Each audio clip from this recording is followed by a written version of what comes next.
I'm Emily, and Jake, who is 2 years my senior, is a man of science, living out his childhood dream with a fulfilling research job. Despite his busy schedule, he seems content. Our 3-year-old son, Mike, shares Jake's love for observation and experimentation, currently fixated on the goldfish he snagged at the fall festival. Meanwhile, our 1-year-old daughter, Sarah, is a delightful eater with her adorable chubby white cheeks, bringing comfort and joy to our household. Life is generally good for our ordinary family, except for one recurring concern: dinner. Just as I was trying to soothe my crying daughter and finish preparing dinner, the doorbell rang. Without hesitation, my mother-in-law walked in, a frequent visitor around this time, enough for Mike to hardly glance away from the TV. "My goodness, fried food again," she exclaimed, expressing concern about its impact on Jake's stomach and the grandkids. Mike, however, loves it. My mother-in-law swiftly took charge, offering a creamy vegetable stew and minestrone, enough to last for at least 3 days. As she set the table, my spirits sank at the sight of the mostly carrot and cabbage-filled stew. Interrupting my thoughts, she insisted I pack up the food she brought. Despite its lack of appeal, wasting food was not an option. This routine, familiar since her last unexpected visit, where she swapped my clam chowder for her fried chicken, concluded with her leaving without acknowledging her grandchildren. After she left, my son softly remarked, "Grandma took my fried chicken again." My heart ached at his sad face, but I assured him there was a little meat left. As I heated up the oil, I felt relieved seeing my son's joyful reaction to the promise of more food. Yet beneath the surface, my dissatisfaction lingered. My mother-in-law's intrusion had escalated since my marriage, peaking over the last year.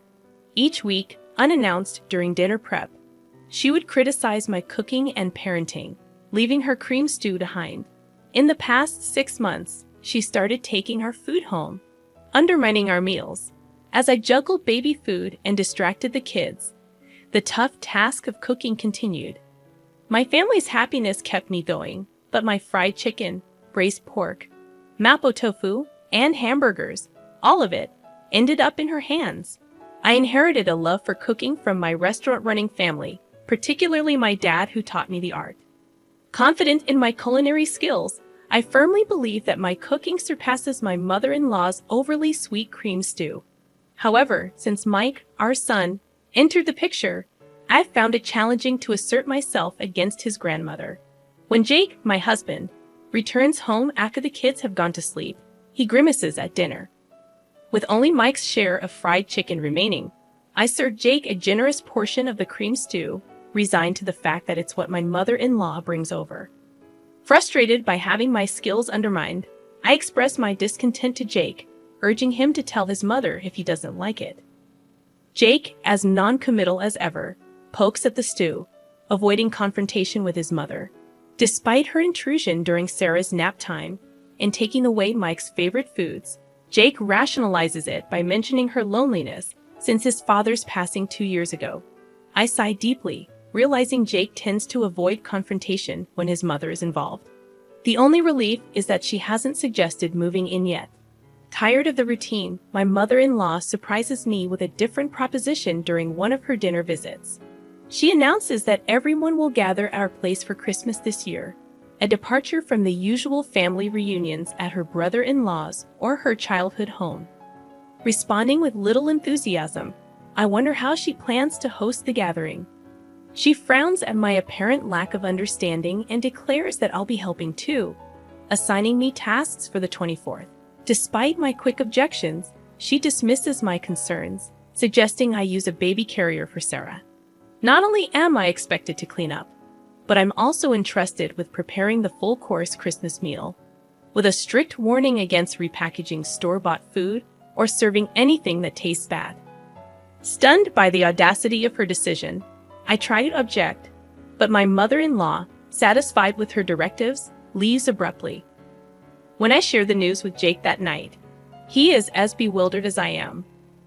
We contemplate her plans to host a Christmas party, inviting relatives from both his dad's and her sister's families. Frustrated, I finally lose my temper, expressing my feelings of always being pushed around. Jake, realizing the severity of the situation, goes silent and, with a resigned sigh, agrees to handle the cleaning and entertaining of relatives. I'm relieved to hear Jake's proposal. It provides some direction. However, he adds a request. Can you still cook the full-course Christmas meal? Jake gazes at the meatloaf his mother-in-law left for us, making it hard to refuse. After some hesitation, I reluctantly agree. Just for this year, let's keep Mom's reputation intact. Plus, everyone in the family loves your cooking, he pleads. Fine, just for this year. Thanks, man. I can't wait for Emily's Christmas feast, he says cheerfully. I brace myself, knowing it's just for this time, and agree to prepare a full-course Christmas meal. When I inform my mother-in-law that Jake will stay over to help with cleaning, she makes a displeased face, commenting on how the man of the house shouldn't do such things. Despite her discontent, she seems reasonably satisfied seeing Jake bustling around at his parents' home for my sake. Then comes Christmas lunchtime. Emily, is the corn soup ready? I'm preparing the croutons now. I respond, scurrying around the kitchen to get the carpaccio and corn soup ready. You're so inefficient. I'll bring the food myself, she declares. I'm sorry. If you're going to complain, try preparing a meal for 20 people. It's really exhausting. Finally, the serving is done, and I sit down at the party. Jake, having put our daughter down for a nap in another room, has been supportive. Preparing a full-course Christmas meal for 20 people was challenging, but it feels good to see everyone enjoying my cooking. However, that good feeling lasts only a moment. This quiche looks so beautiful. It's like something you'd buy. Thank you. Geez, you're good at flattery. This carrot slaw is perfectly balanced with the vinegar. The orange scent really freshens up your mouth. That's because Christmas meals tend to be rich, so I made it a bit more acidic. Something's off. Every time someone tries to compliment my Christmas cooking, mother-in-law interrupts. Something is not right, she declares, revealing the source of this awkwardness. Sophia, father-in-law's sister, comments, Emily, mother-in-law is such a great cook, isn't she? Confused, I let out a dumbfounded sound. Unperturbed, Sophia continues her story. Did Olivia make this entire Christmas feast? That's amazing. Huh? I haven't cooked a full-course Christmas meal in ages. I was going to leave it to my daughter-in-law, but she's absolutely terrible in the kitchen and never comes by, even when I offer to teach her. Mother-in-law talks about struggles she never even faced, leaving me puzzled. Oh, Emily, you should really take after Olivia while she's still well. Jake might miss the taste of home sometimes, you know. The way to a man's heart is through his stomach. Daniel, a relative hanging around, laughs as if mocking me. You know, Olivia, that pork belly stew you made last time was delicious. It's amazing you can cook both Western and Japanese dishes. It's not that big of a deal, but I'm glad you enjoyed it. Mother-in-law smiles and feigns humility. That pork belly stew was clearly my creation. As I stand there astonished, she mouths, go along with it. Apparently, she's been claiming all my dishes, including the Christmas feast, as her own and sharing them with the family. Now she wants me to be complicit in her lie. No way, especially after she's been criticizing my cooking all this time. Though I want to speak out. Overwhelmed by the crowd, I find myself speechless until my young son becomes my unexpected savior. Mom, this omelet is really tasty. It looks different than usual, but your omelets are always good, echoes his high-pitched voice, silencing the noisy adults. Sophia, perhaps out of kindness, attempts to cover for my son, saying, Oh, Mike, this is actually what your grandmother made. Astonished, my son responds, Huh? But it's tasty, so it's got to be Mom's omelet. Grandma's omelet is super sweet and gritty. It doesn't taste good. He passionately insists, gesticulating wildly, leaving the adults exchanging puzzled glances. Panic ensues, and the mother-in-law tries to intervene, saying, Emily, don't teach the child to lie. Excuse me? Who's the one lying here? Mom, am I a liar? Mike looks up at me, his face full of insecurity. That's when I feel my blood boil. Frustrated, I declare, Mike is not a liar. The one lying here is you, Grandma. Huh. She must not have expected me to stand up to her. My mother-in-law looks shocked as I stand up, pointing dramatically at the table. I made this entire Christmas feast, including the corn soup. Everything from start to finish. Naturally, the room erupts in response. My flustered mother-in-law begins to panic and yells, "Wait, wait, wait. Emily, you've been lying this whole time. Have you lost your mind?" "I'm not lying," I assert. Sophia, pulled into this, looks up at me surprised. "Yes, it was delicious. I made that too." You're terrible, stealing credit for Jake's mom's cooking and trying to set her up. "You're the worst daughter-in-law," I accuse. Attempting to defend herself, my mother-in-law hesitates, then shouts, "It's a secret family recipe. I can't tell you in public." The relatives, initially disgusted by our petty fight, start to see who was in the right. But my husband Jake appears near the door, restraining me with a stern voice and face. "Emily, that's enough." My mother-in-law clings to Jake, looking like a tragic heroine. Jake, addressing his mother, says, "Mom, you're the awful one here. This entire Christmas feast Emily made all day while taking care of the kids. Trying to take credit for it is pretty low." Caught in the middle again, Sophia looks at the creamy stew, recalling how sweet it was. "Yeah, it was insanely sweet, wasn't it, Mom?" Seizing the opportunity, Jake reveals, "If it's sweet, it's tasty." She's always been cautious about salt and oil, but uses sugar with no limits. So all her dishes taste like a block of sugar. The truth unfolds, exposing mother-in-law's lies. Disillusioned, the family realizes that all the recent dishes were likely made by me, not her. Mother-in-law, exposed for all her lies, panics and tries to appeal to Jake's emotions. "Why are you siding with your daughter-in-law? I'm your mom," she pleads. The revelation leaves everyone in the family disillusioned with the mother-in-law. "I never wanted to say this, Mom. I thought your actions were driven by loneliness since Dad isn't here, so I've been having Emily put up with you. But what you're doing is nothing short of harassment towards her. There's no reason to protect you anymore. Don't see Emily or the kids ever again." Jake, firm in dismissing his begging mother, starts to clean up the Christmas feast.